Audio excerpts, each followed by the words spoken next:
ક્યારે એવું વિચાર્યું છે કે દિવાળીની લાઇટની આખી માળામાં જો એક બલ્બ ખરાબ થઈ જાય તો આખી માળા જ કેમ બંધ થઈ જાય છે? પણ ઘરમાં એક લાઇટ બંધ કરવાથી ટીવી કેમ ચાલુ રહે છે? વેલ, આ બધાનો જવાબ છે ને એ એક જ જગ્યાએ છુપાયેલો છે, ઇલેક્ટ્રિકલ જોડાણોમાં. અને આજે આપણે બસ આ જ રહસ્યને ઉકેલવાના છીએ. અને આખી વાત છે ને એ બસ એક સાદા સવાલ પર આવીને ઊભી રહે છે. વીજળીના પ્રવાહને વહેવા માટે શું ફક્ત એક જ રસ્તો મળે છે કે પછી ઘણા બધા રસ્તાઓ છે? આ એક જ સવાલ બે મુખ્ય પ્રકારની સર્કિટને એકબીજાથી સાવ અલગ પાડે છે અને આજે આપણે તે બંનેને ઊંડાણપૂર્વક સમજીશું. તો આજે આપણે શું જોવાના છે? સૌથી પહેલાં આપણે સમજીશું કે આ ઇલેક્ટ્રિકલ જોડાણો છે શું. પછી આપણે સિરીઝ સર્કિટ અને પેરેલલ સર્કિટની દુનિયામાં જઈશું. અને છેલ્લે આપણે જોઈશું કે આ બંનેને ભેગા કરીને શું થાય છે અને એ બંને વચ્ચેનો મુખ્ય તફાવત શું છે. તો ચાલો શરૂઆત કરીએ એકદમ બેઝિક વાતથી. કોઈ પણ ઇલેક્ટ્રિકલ ઉપકરણ છે ને એ એક ટીમ જેવું છે. અને જેમ ટીમમાં બધા જ સભ્યોએ એકબીજા સાથે બરાબર જોડાયેલા રહેવું પડે, બસ એ જ રીતે અહીંયા પણ બધા ભાગોનું યોગ્ય જોડાણ જરૂરી છે. તો ચાલો જોઈએ કે આ જોડાણ કેવી રીતે કામ કરે છે. દરેક જોડાણમાં બે મુખ્ય ખેલાડીઓ હોય છે. પહેલા છે કંડક્ટર્સ, એટલે કે સુવાહક. સમજો કે આ વીજળી માટે ખુલ્લા હાઈવે જેવા છે, જેમ કે તાંબુ જે ઇલેક્ટ્રોન્સને આરામથી પસાર થવા દે છે. અને બીજા છે ઇન્સ્યુલેટર્સ, એટલે કે અવાહક. આ એક મજબૂત દિવાલ જેવા છે, જેમ કે રબર, જે વીજળીના પ્રવાહને રોકી દે છે. અને સાચું કહું તો એક સારી સર્કિટ માટે આ બંને ખૂબ જ જરૂરી છે. ચાલો હવે આપણે પહેલા પ્રકારના જોડાણને મળીએ, સિરીઝ સર્કિટ. આને સમજવાની સૌથી સહેલી રીત છે એને એકમાર્ગીય રસ્તો, એટલે કે વન વે રોડ સમજવો. અહીં કોઈ ડાયવર્ઝન નથી, કોઈ શોર્ટકટ પણ નથી. સિરીઝ સર્કિટને સમજવા માટે છે ને એક ટ્રેનની કલ્પના કરો. જેમ ટ્રેનના બધા ડબ્બા એકબીજા સાથે એક જ લાઇનમાં જોડાયેલા હોય, બસ એ જ રીતે અહીંયા પણ બધા ઘટકો એક પછી એક જોડાયેલા હોય છે. વીજળીના પ્રવાહે પહેલા ડબ્બામાંથી પસાર થઈને જ બીજા ડબ્બામાં જવું પડે છે. આ ડાયાગ્રામમાં જુઓ કેટલું સ્પષ્ટ છે. વીજ પ્રવાહ બેટરીમાંથી નીકળે છે, પહેલા અવરોધક R1માંથી પસાર થાય છે અને પછી તરત જ R2માંથી. અહીં કોઈ બીજો રસ્તો જ નથી, કોઈ વિકલ્પ નથી, બસ એક જ સીધો રસ્તો. અને આ જ વાત અહીંયા રસપ્રદ બને છે. જો સિરીઝ સર્કિટના નિયમો બહુ સીધા છે. પહેલો નિયમ, તમે જેટલા વધુ ઘટકો ઉમેરો, કુલ અવરોધ એટલો જ વધતો જાય છે.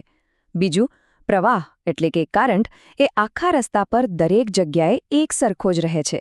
અને ત્રીજું, કુલ વોલ્ટેજ દરેક ઘટક વચ્ચે વહેંચાઈ જાય છે, જાણે કે ટીમ વચ્ચે કામ વહેંચી લીધું હોય. ચાલો હવે આને એક ઉદાહરણથી સમજીએ. ધારી લો કે આપણી પાસે બે અવરોધકો છે જે વીજળી માટે સ્પીડ બ્રેકર જેવું કામ કરે છે. એક 50 ઓહમનો અને બીજો 100 ઓહમનો.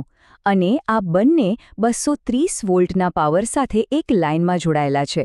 તો ચાલો શોધીએ કે આ સર્કિટમાં કેટલો પ્રવાહ વહે છે. તો આની ગણતરી કેવી રીતે થાય? બહુ જ સીધી સાદી છે. કુલ અવરોધ માટે આપણે બંને સ્પીડ બ્રેકરની અસરને સીધી જ ઉમેરી દઈએ છીએ. એટલે કે 50 વત્તા 100 જે થયા 150 ઓહમ. પછી ઓહમના નિયમ મુજબ વોલ્ટેજને કુલ અવરોધથી ભાગીએ, એટલે કે 230 ભાગ્યા 150, તો આપણને મળે 1.53 એમ્પિયર. બસ આટલું જ.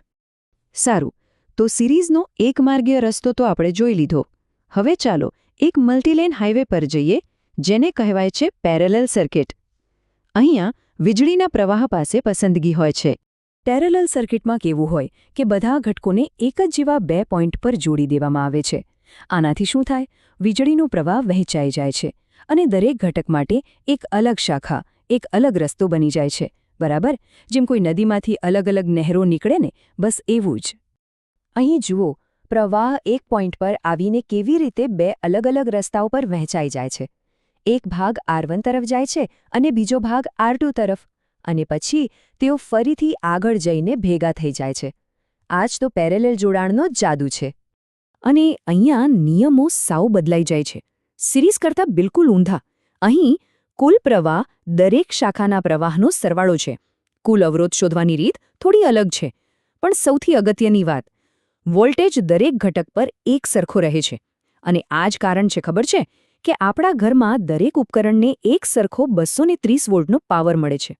હવે એ જ બે અવરોધકો લઈએ 50 અને 100 ઓહ્મના, પણ આ વખતે તેમને જોડીશું પેરેલલમાં. અને જોજો પરિણામમાં કેવો જબરદસ્ત ફેરફાર આવે છે.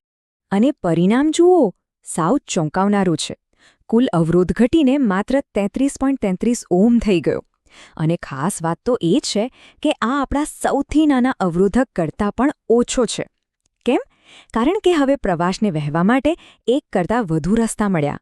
અને આના કારણે કુલ પ્રવાહ જુઓ, વધીને 6.9 એમ્પિયર થઈ ગયું, જે સિરીઝ સર્કિટ કરતાં 4 ગણાથી પણ વધુ છે. હવે સાચું કહું તો વાસ્તવિક દુનિયામાં સર્કિટ ભાગ્યે જ સાવ સિરીઝ કે સાવ પેરેલલ હોય છે. મોટા ભાગે તો એ બંનેનું એક જટિલ મિશ્રણ હોય છે, જે તેને વધુ શક્તિશાળી અને ઉપયોગી બનાવે છે. રિયલ વર્લ્ડ સર્કિટ છે ને, એ કોઈ સીધા-સાધા રસ્તા જેવી નથી હોતી. એ તો એક મોટા શહેરના નકશા જેવી હોય છે, જેમાં કેટલાક રસ્તાઓ એક પછી એક આવે છે અને કેટલાક એકબીજાની સમાંતર ચાલે છે. અને આ જટિલતા જ ઇલેક્ટ્રોનિક્સને આટલું અદ્ભુત બનાવે છે. તો પછી આવી જટિલ સર્કિટને ઉકેલવી કેવી રીતે? વેલ, એ એક પઝલ સોલ્વ કરવા જેવું છે. તમારે એને ટુકડે-ટુકડે ઉકેલવી પડે છે. સૌથી પહેલાં પેરેલલ ભાગોને શોધીને તેમને એક જ સમકક્ષ અવરોધમાં ફેરવી દો. આવું કરવાથી આખો જટિલ નકશો એક સરળ, સીધા રસ્તા જેવો બની જશે, જેને ઉકેલવો ખૂબ જ સરળ છે. તો આપણે સિરીઝના સીધા રસ્તા અને પેરેલલના હાઈવે બંનેની સફર કરી. હવે ટાઈમ છે કે આ બંને વચ્ચેના મુખ્ય તફાવતને ફટાફટ યાદ કરી લઈએ. ટૂંકમાં કહીએ તો સિરીઝ સર્કિટ એટલે પ્રવાહ માટે એક જ માર્ગ અને બધા ઘટકોનું એક પછી એક જોડાણ.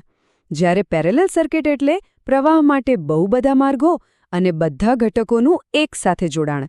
બસ આ જ મૂળભૂત તફાવત છે જે બધું નક્કી કરે છે. અને આ રહી આપણી અલ્ટિમેટ ચીટ શીટ. જો બધું ભૂલી જાઓ તો પણ આટલું યાદ રાખજો. સિરીઝમાં પ્રવાહ સ્થિર રહે છે, વોલ્ટેજ વહેંચાઈ જાય છે અને અવરોધ વધે છે. તેની સામે પેરેલલમાં વોલ્ટેજ સ્થિર રહે છે, પ્રવાહ વહેંચાઈ જાય છે અને અવરોધ ઘટે છે. બસ આટલું યાદ રાખશો તો કોઈ પણ સર્કિટને સમજી શકશો. અને છેલ્લે પાછા એ જ સવાલ પર આવીએ જ્યાંથી આપણે શરૂઆત કરી હતી. પેલી દિવાળીની લાઇટ્સ એ સિરીઝમાં હોય છે કે પેરેલલમાં? અને વિચારો કે જો એમાંથી એક બલ્બ ઉડી જાય તો આખી લાઇનનું શું થશે? આનો જવાબ આજે આપણે જે કંઈ પણ શીખ્યા ને એમાં જ છુપાયેલો છે. જરૂર વિચારજો.